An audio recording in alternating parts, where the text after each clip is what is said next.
Amen. So, isa pong mapagpalang araw sa ating lahat. Sabihin nyo nga po sa katabi mo, kapatid, salamat na ikaw ay narito.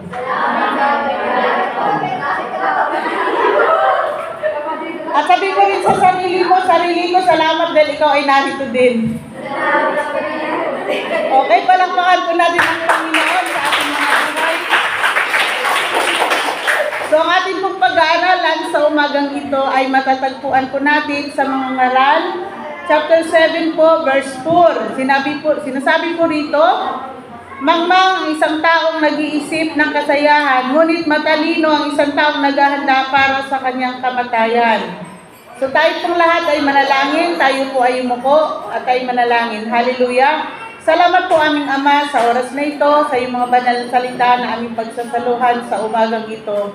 Salamat sa iyong banal Espiritu Santo na pangunahan kami, Panginoon, upang ipaunawa sa aming mabuti ugad ang mga kapayagan mo sa umagang ito upang ito'y maging pagpapala sa bawat isa sa amin. Patuloy mo pong gamitin ng iyong abang lingkod, Panginoon, na maging daluyan po siya ng iyong masaganang kapayagan sa lugar na ito ugad at sa lahat po ng makikinig nito upang ito'y magbigay kalakasan ng aming buhay espiritual at patuloy namin ihanda ang aming mga sarili, Panginoon, na lagi namin iisipin, O Diyos, na darating ang araw na kami ay papanaw sa mundong ito. Kaya tulungan mo kami na mamuhay kami na may katalinuhan na galing sa iyo at hindi kami mamuhay na may kamangmangan sa mundong ito, Panginoon, sapagkat ang lahat ng katanungan ay pinagkaloob mo na po sa amin sa magitan po ng iyong mga banal na salita. At patuloy mo rin pong buksan ang puso't isipan ng bawat isa na makikinig ng iyong mga banal na salita ugad at balutin mo ng iyong banal na presensya ang lugar na ito at ikaw lamang, O Diyos, ang aming itinataas sa oras na ito. Thank you, Holy Spirit, in Jesus' name. Amen. So ito po, sige po, balakhan natin ang Panginoon. Ito po ay pinamagatan ko po ito ng katangian ng isang mangmang at ng taong matalino. So, sino po ba dito na gusto niya na mamuhay siya na may katalinuhan? Amen. Meron po ba rito na gusto niyang mamuhay siya na may kamangmangan? Habang ayaw. So, ang ating pag-aralan sa umagang ito ay tungkol sa isang tao na namumuhay na may katalinuhan at isang tao na namumuhay sa kanyang kamangmangan. So, dalawang klaseng tao po ang ating pag-aaralan sa umagang ito. So, ang lahat po ng karunungan, buhat sa kanyang mga banal na salita, buhat sa Ama ay binaba po sa bawat isa sa atin upang makapamuhay po tayo na may katalinuhan. Amen? Dahil hindi, ang katalinuhan po ay hindi po ito galing sa mundo. Ito po ay galing sa Panginoon sa gitan ng kanyang mga banal na salita na ating pinag-aaralan tuwing tayo ay nagkakatipon. O maging tayo man sa ating sariling buhay sa araw-araw, naroon na tayo po ay nag-aaral o nagbubulay-bulay ng kanyang mga banal na salita upang maranasan natin ang katagumpayan sa mundong ito at hindi lamang sa mundong ito, maging sa kabilang buhay.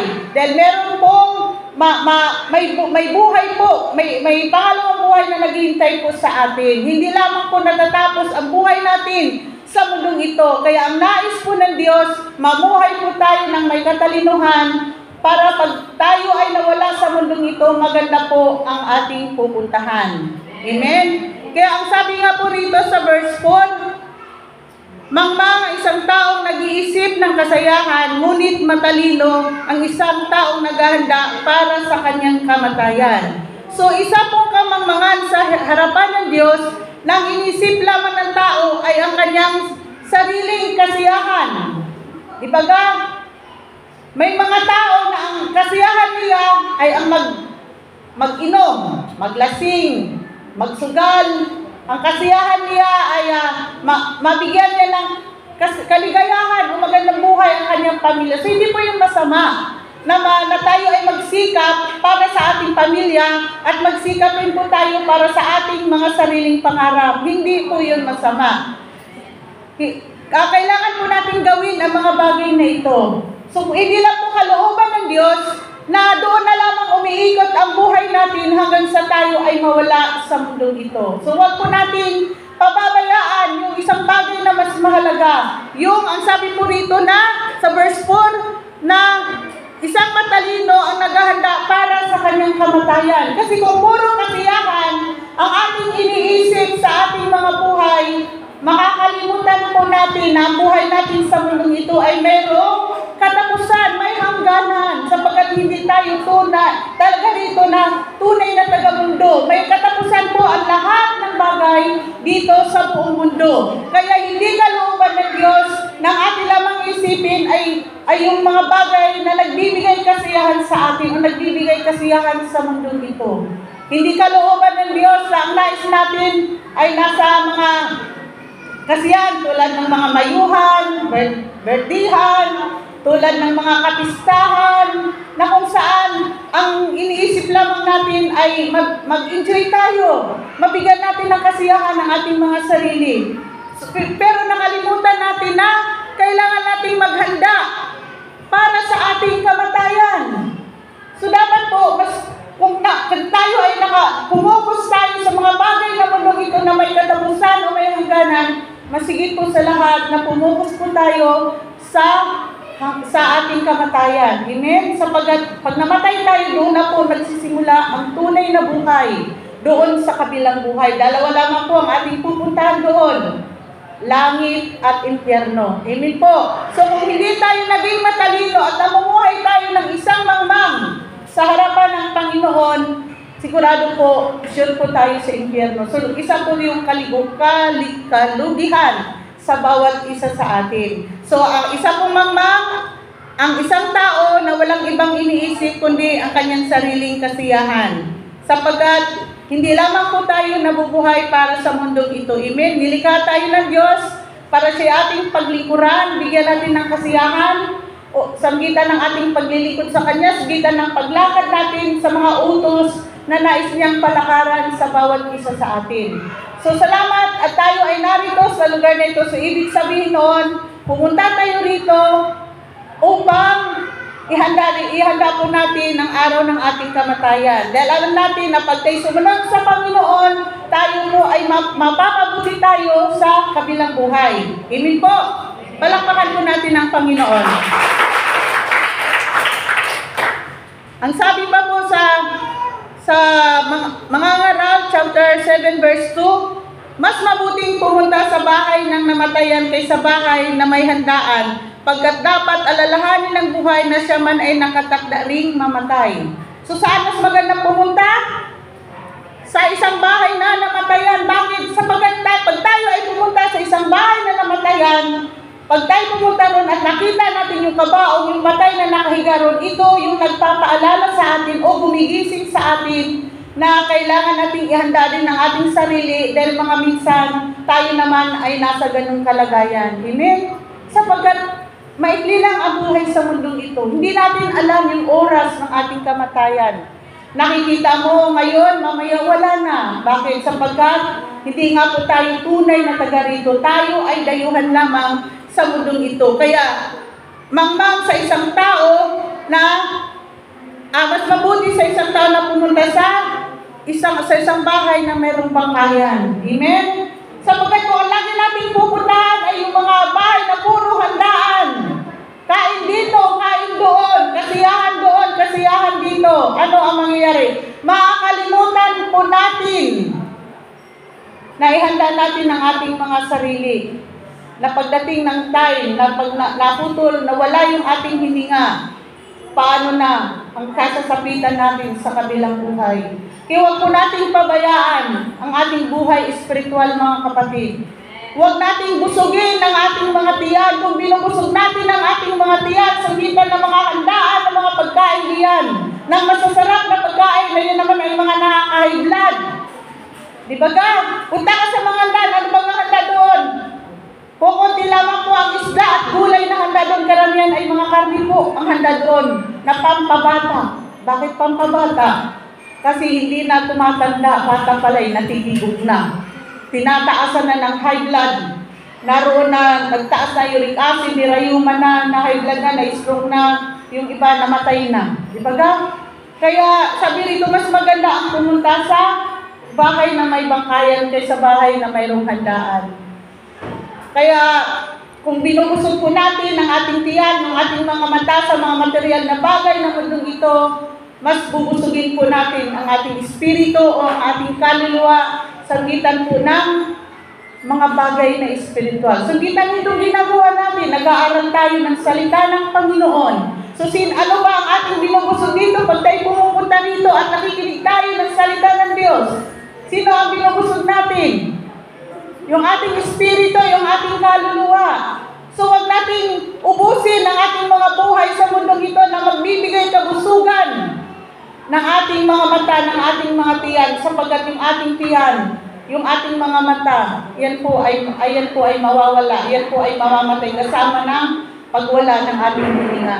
So, masigit po natin bubusugin ang ating espiritual sa gitan ng pananalangin, sa gitan ng ating pagsamba, sa ating pagpupuri, at sa pakikinig at pag-aaral ng salita ng Diyos. Kaya, huwag po natin ipagpapalit ang ating paglilingkod sa Panginoon, lalong-lalo na po sa araw ng banal ng ating pagtitipon. Sapagkat doon po natin pinapakain o binubustog ang ating espiritu o ang ating kaluluwa ng mga salita ng Panginoon na kailangan niyang kainin. Amen? Di ba yung ating physical na katawan, lahat ginagawa natin para siya lumusog, siya ay lumakas. Pero kahit anong gawin natin, na mga pag-inom ng mga food supplement na yan, ng mga vitamins na yan, mamamatay at mamamatay pa rin po ang ating katawang lupa. So masigit nating bubusugin at bigyan natin ng halaga yung ating buhay espiritual, sapagkat yan po ay walang kamatayan. Amen po?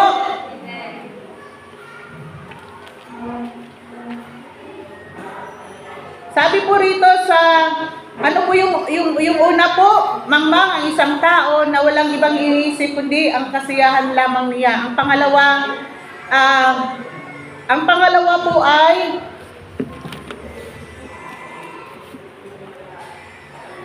sabi po rito sa verse 5, mas mabuting makarinig ng saway ng matalino kaysa isang mangmang ang pupuri sa iyo.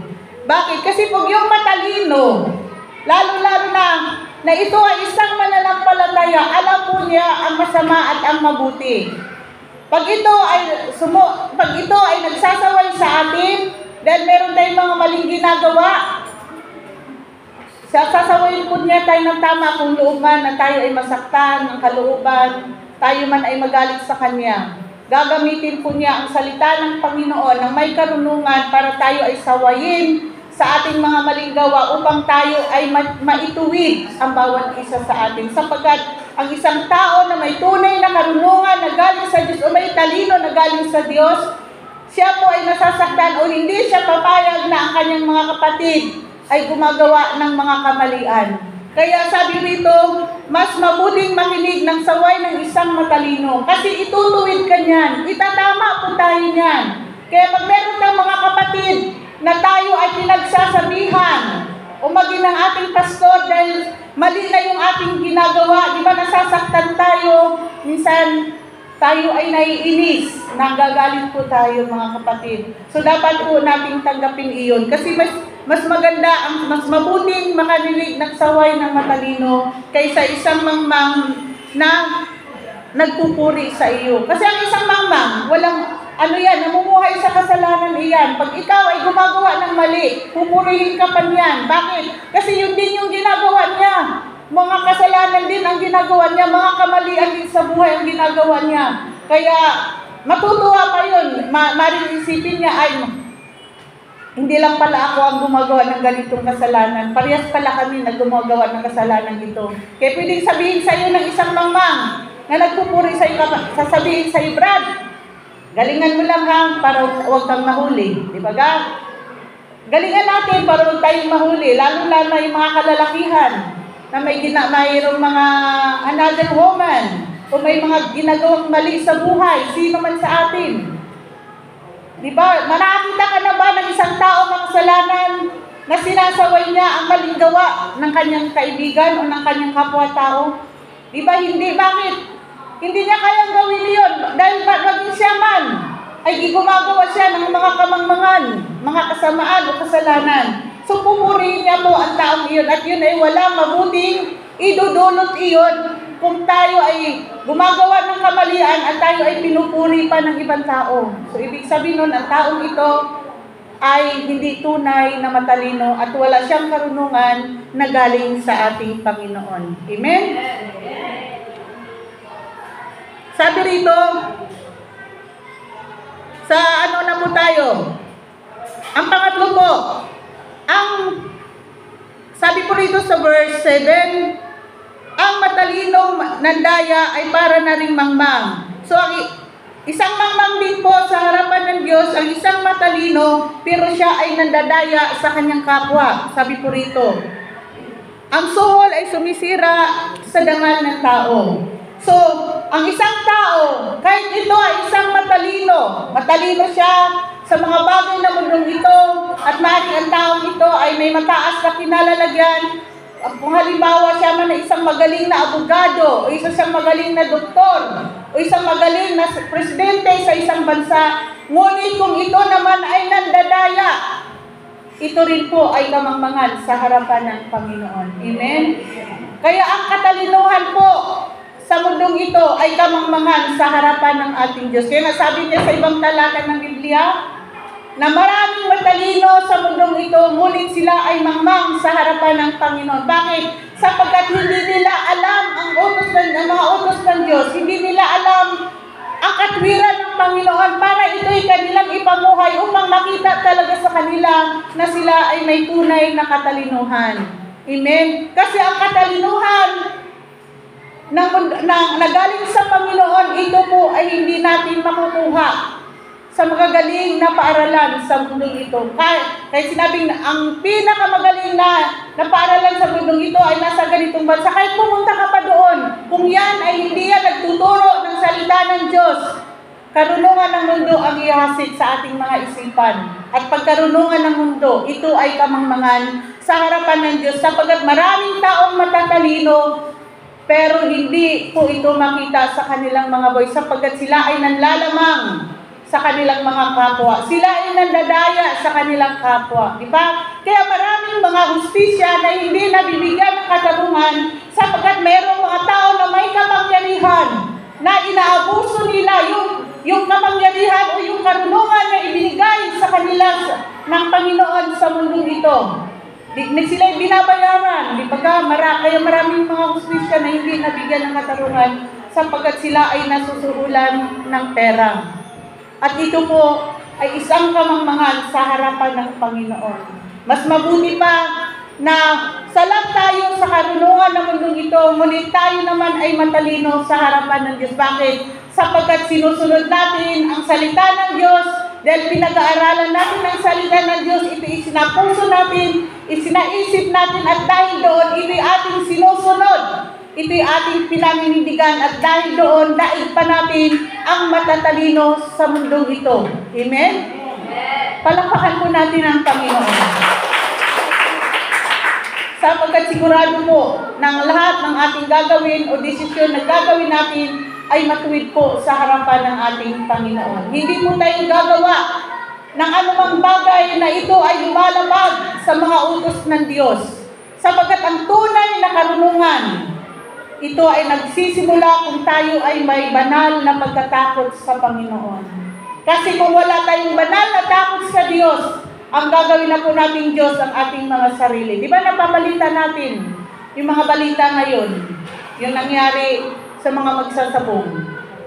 Ang dami po nilang pinatay. Nasa 100 po sila na pinatay sa isang taong makapangyarihan. Tingnan natin, makapangyarihang tao, matalinong tao, pero isang malaking kamangmangan sa harapan ng Panginoon ng kanyang buhay. Kaya mapalad po tayo. Wala man tayo ng mga karangyaan ng mundong ito, hindi man tayo binigyan ng katalinuhan ng mga bagay ng mundong ito upang tayo ay magkamal ng malaking kayamanan, ng magandang tahanan. Okay lang po yun. At least, tayo naman ay mayaman sa harapan ng Diyos. Amen? Kaya kahabag-habag po ang kanilang kalagayan ng mga taong ito.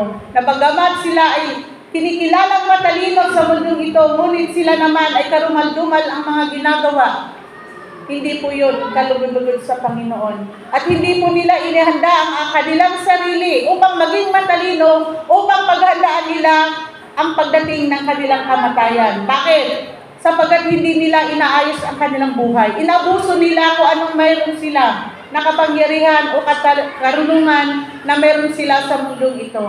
Kaya mas mapalad po tayo. Bakit? Sapagkat mas iniisip po natin at mas pinapalagan po natin ang ating kamatayan dahil tayo po ay naglilingkod sa Panginoon. Sinusunod natin ang kalooban ng Diyos sa ating mga buhay at iningatan natin ang ating mga sarili na huwag tayong makagawa ng anumang mga bagay na karumal-dumal sa harapan ng ating Panginoon. So dahil doon, ang kamatayan ay maging pakinabang sa bawat isa sa atin. Amen po? Kaya napakabuti po ng Panginoon. Mapalad po tayo kaysa sa kanila. Sabi po dito sa unang Pedro, chapter 2, verse 21, itakwil na ninyong lahat ng kasamaan at pandaraya. Sabi dito, walang kabulan ng ating talino kung tayo ay nadadaya at nagpapasuhol sapagkat sinisira natin ang ating dangal. Kasi kahit kilala tayo, dahil tayo nga pinagpapasuhol, so ano mangyayari doon? Sinisira natin yung ating dangal, yung ating pangalan, nagiging mabaho yung ating pangalan. Kaya may mga tao makapangyarihan na kilalang tao, mga sikat na tao, mayayamang tao, katulad ng mga napapabalita natin ngayon sa telebisyon, di ba o sa internet.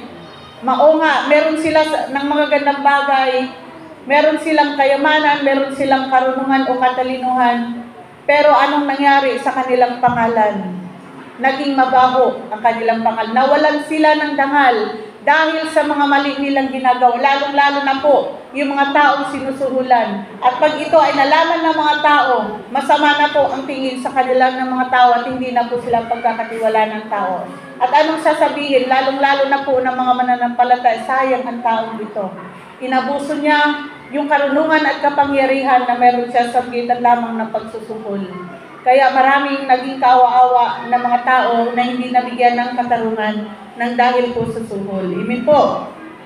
So isa pong kamangmangan na kahit tayo ay matalino, pag tayo po ay nandadaya, ay tayo po ay isa na rin mangmang. At kung tayo rin po ay nagpapasuhol sapagkat sinisira natin ang ating pangalan.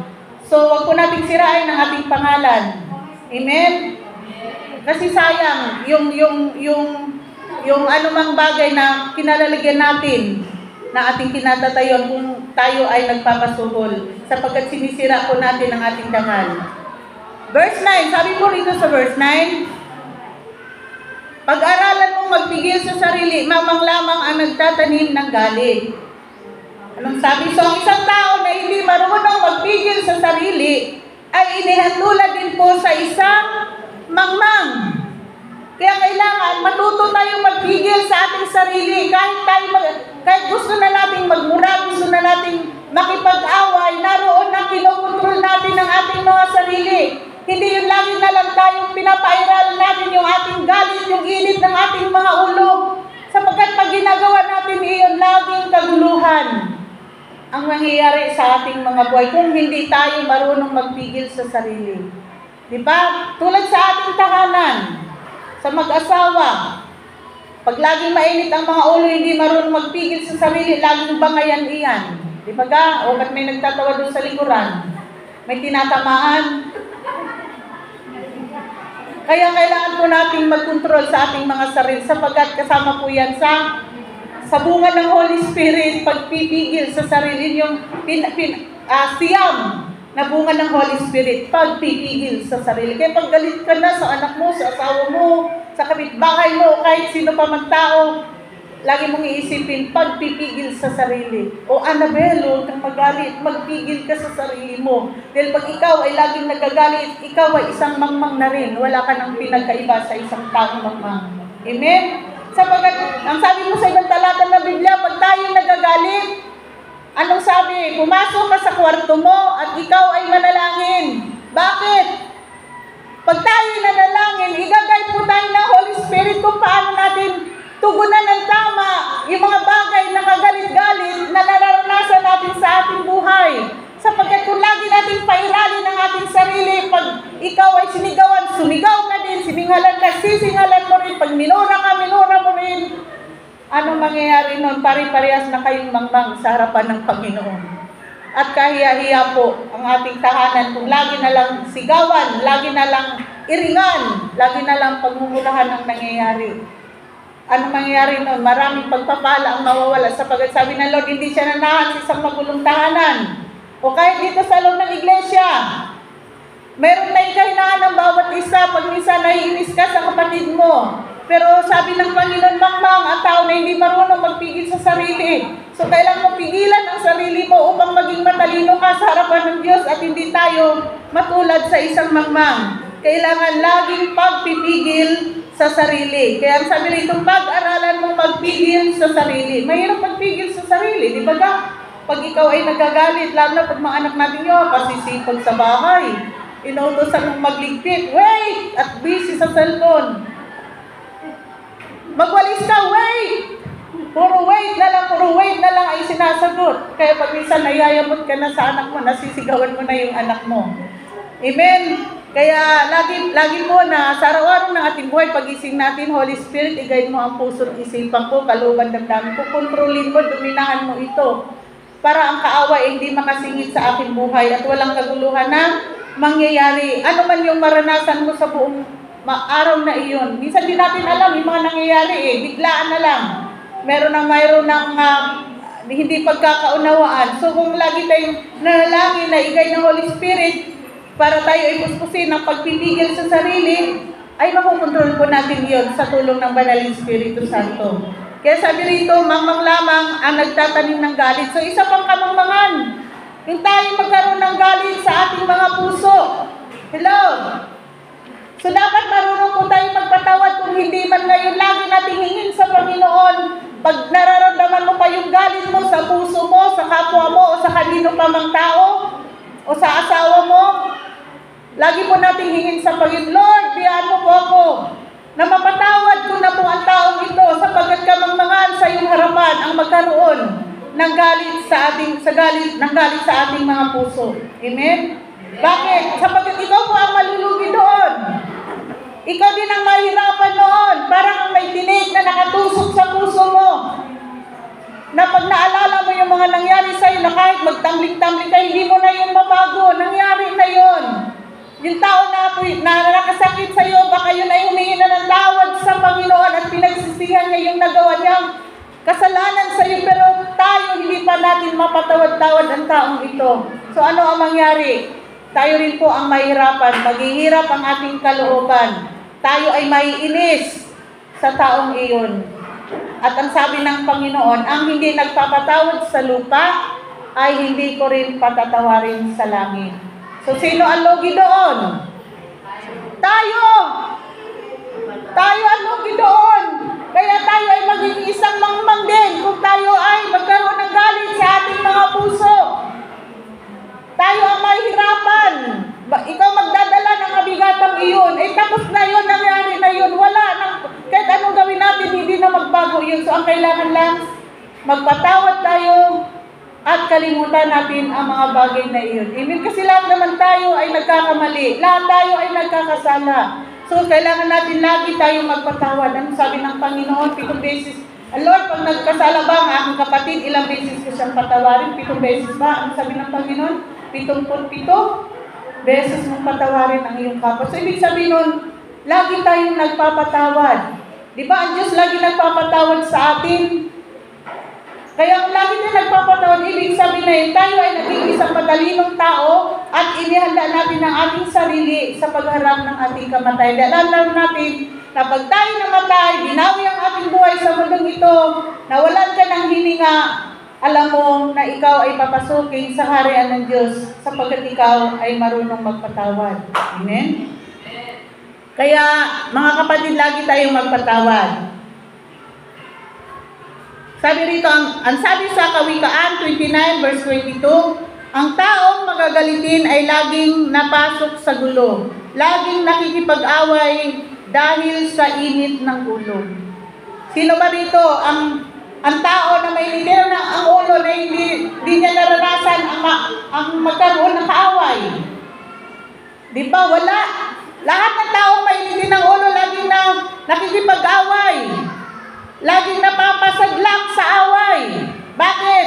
Kasi mainitan ang ulo, kunting lang ay nagsisiklab na. Hello? So dapat ito po ay hindi po makita sa bawat isa sa atin. Sapagat tayo ay binigyan ng katalinuhan o karunungan ng Diyos. Amen? Sabi dito, ang taong magagalitin ay laging napasok sa gulo. Kaya pag ikaw ay magagalitin, sigurado doon, lagi kang napapaaway. Pero kung tayo ay marunong magpigil sa sarili at hindi natin hayaan na tayo ay madaig ng ating galit, yan po ay mauumpa po yung mga galit na ating nararamdaman o ng ating kapwa. Kung lagi po tayong nagpapakumbaba, lagi tayong umuunawa, lagi tayong nagpapatawad at lagi pag-ibig ating ipadama sa isa't isa, yun po ay pumapawi yan ng maraming galit at maraming kasalanan. Kaya hindi tayo napapaaway dahil sa init ng ulo. Kung minsan humahantong pa yan sa pagpapatayan, sa saksakan, sa tagaan. Diba? Nabalitaan naman natin kung ano nangyari sa dati nating konsihal. Pinagtataga siya. Ang dami niyang taga sa katawan. Naputol ang kanyang mga daliri dahil siya niyang pinangsangga sa mga taga na ginawa sa kanya. Kaya siya po ay namatay. Kaya mga kapatid, maging matalino po tayo. Sa oras na mayroong mga bagay na kagalit-galit, payapain po natin ang ating puso't isipan. Pag tayo ay galit, huwag muna tayong humarap sa taong iyon. Pag mainit ang ating ulo, di ba? Palamigin muna natin ang ating ulo. Kung pwede nga lang ilagay sa freezer, ay ilalagay natin na. Pero hindi anong gagawin natin? Manalangin tayo. Humingi tayo ng patnubay sa banal na Espiritu Santo para hindi kaguluhan ang mangyayari, kundi maayos yung mga problema. Amen po. Sa verse 11, sabi po rito, sa verse 11 po, kailangan po nating taglayin ang karunungan. So dapat po mas piliin natin ang maging matalino tayo at ang karunungan na galing sa Panginoon. Sabi po rito, ang taong nagtataglay ng karunungan ay higit na mainam kaysa minamanang kayamanan. Kaya mga kapatid, kung tayo ay merong karunungan na galing sa Panginoon, sabi po rito, ito ay higit na mainam kaysa minanang kayamanan. Bakit? Mas mainam siya sa mga minanang kayamanan. Sapagat ang kayamanan ng mga mundong ito ay nasisira, nauubos, nananakaw, at mabubulok. Pero yung karunungan na galing sa Panginoon, kapatid, ito ay hindi mananakaw sa atin. Ito ay hindi nababawasan. Ito ay hindi nasisira, kundi ito ay magdala sa atin sa ikabubuti natin, sa magandang kinabukasan natin doon sa ikalawang buhay na harapin natin pag tayo po ay nawala na sa mundong ito. Amen? So, mas piliin po natin ang karunungan na galing sa ating Panginoon upang tayo pong lahat ay mapapabuti at malulugod po sa atin ng ating Panginoon na lumikha sa atin. Amen? Kaya huwag po natin nasain na mas higit nating bigyan ng halaga ang mga kayamanan ng mundong ito o yung mga bagay na minana natin sa ating mga ninuno. Kundi, mas higit nating hanapin ang karunungan na galing sa Panginoon. Amen? Sabi sa verse 12, ang tulong na magagawa ng karunungan sa tao ay tulad ng magagawa ng salapi. So yung karunungan na magagawa ng isang tao ay tulad ng magagawa ng salapi. Di ba ang salapi, ano ba ay naitutulong ng salapi sa buhay natin? Marami po siyang nagagawa sa buhay natin. Pwede nating itulong sa mga tao na nangangailangan para sila ay para maibsan anumang pangangailangan nila. So ganun din po ang karunungan na galing sa Diyos. Ito rin po ay nakakatulong sa ating kapwa pag sila'y may mga problema at may pagsubok. Lalong-lalo na po kung sila'y ating ipanalangin. Amen? Sapagat ang salita po ng Diyos, ito ay nagbibigay kaliwanagan at kalakasan at kapayapaan ng bawat isa sa atin. Kaya kung mayroon po tayong karunungan na galing sa Diyos kung paano yung salapi na nakakatulong sa kapwa, ganon din po ang karunungan na galing sa Panginoon. Ito rin po ay nakakatulong sa atin, sa ating pamilya at sa mga tao na nangangailangan ng tulong. Kasi hindi naman lahat ng tao ay pera po ang magiging katapat sa mga problema nila. Diba? May iba ang problema nila, hindi salapi ang kanilang kailangan. So may hangganan po ang salapi na maitutulong natin sa ating kapwa o maging salat ng ating pangangailangan. Masigit po na ang salita ng Panginoon, yung karunungan na galing sa Diyos, ay ito po ay mas malaking maitutulong natin. Hindi lamang para sa atin, maging sa mga tao na kailangan natin ng bahagi na ng salita ng Diyos upang maranasan nila yung kapayapaan, yung kalakasan at kagalakan na galing sa Panginoon. Kahit milyon man ang ibigay mo sa taong iyan, kung wala po ang karunungan na galing sa Diyos, hindi po mapupunan kung ano man yung problemang meron siya, lalo na kung hindi naman tungkol sa salapi ang kanyang pinoproblema sa kanyang buhay. Amen? Kung nais niya ng kapayapaan, kalakasan na galing sa Panginoon, sira natin ng mga salita ng Diyos tungkol sa kalakasan, tungkol sa pagpapatawad, tungkol sa pag-ibig, na hindi po kayang tapatan ng salapi, yung mga karunungang iyon. Kaya sabi rito, ang tao ay maliligtas ng kanyang karunungan at ito ang kabutihan ng kaalaman. So mga kapatid, maliligtas tayo ng karunungan. Anong karunungan ito? Karunungan na galing sa Panginoon. Ito yung magliligtas sa bawat isa sa atin upang ihanda natin ang ating sarili sa oras ng ating kamatayan. Ito yung magliligtas sa atin upang huwag mapahamak ang ating mga kaluluwa. Amen? At ito ang kabutihan ng kaalaman. So ito yung naidudulot ng kaalaman na galing sa Panginoon. Ito, marami siyang kabutihan na maidudulot sa bawat isa sa atin. Kaya mas piliin po natin na tayo ay maging matalino sa araw-araw ng ating mga buhay sa pamamagitan po ng salita o karunungan na galing sa Panginoon. Amen po? Palakpakan po natin ang Panginoon. Tayo pong lahat ay tumayo at tayo ay manalangin. Aming Ama, salamat po sa oras na ito, O God, sa iyong mga banal na salita na ipinabot niyo po sa bawat isa sa amin. Tulungan niyo po kami, Panginoon, na mas piliin namin na kami ay maging matalino sa araw-araw ng aming mga buhay upang maihanda namin ang aming mga sarili sa oras ng kamatayan, Panginoon. Ay kami po, Panginoon, ay makapunta sa magandang lugar na iyong kinaroroonan, O God. Mas piliin namin ito at huwag namin ipagpapalit ito sa kanunungan ng mundong ito, sa mga sariling kaparaanan ng mundong ito, maging sa karangyaan at kayamanan ng mga mundong ito, O God. Huwag namin ipagpapalit ang tunay na kanunungan na galing sa iyo, Panginoon. Sapagat dito kami mapapabuti, O God, kung kami ay lalakad kami na may karunungan na galing sa isang gitan po ng iyong mga banal na salita na nakasik sa aming mga puso at isipan na siya naming lalakaran at sundin namin habang kami ay nabubuhay sa mundong ito. Maraming pong salamat. Nawa din po sa aming pag-uwi. Ingatan niyo po at proteksyonan ang bawat isa sa amin. At anuman po ang pangangailangan ng bawat isa. Salamat, Panginoon, na inihanda mo na po, Panginoon, ang mga bagay na ito, O God, upang makasurvive kami, Panginoon, sa lahat ng aming pangangailangan. Kung mayroon na po dito na kailangan niya ng kapayapaan na galing sa iyo, thank you, Holy Abba, na ito po ipinagkaloob na po sa kanyang Panginoon. Kung mayroon mang nais dito ng kagalingan, Lord, salamat dahil sa iyong mga lapi at sugat kami pinagaling mo na sa aming mga karamdaman, Panginoon.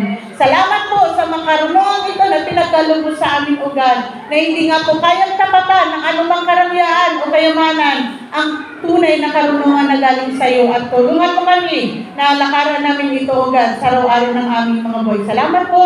In Jesus' name. Amen. Palakpakan po natin ang Panginoon.